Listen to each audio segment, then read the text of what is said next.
show you a little technique for these redfish if you keep them fresh.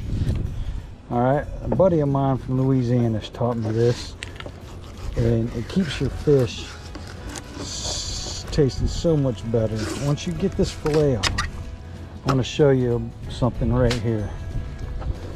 All right, see this bloodline? Take that bloodline right there like that, and if your fish is kept fresh and live well, you can do this. Once you put them on ice, that doesn't work. But look at that.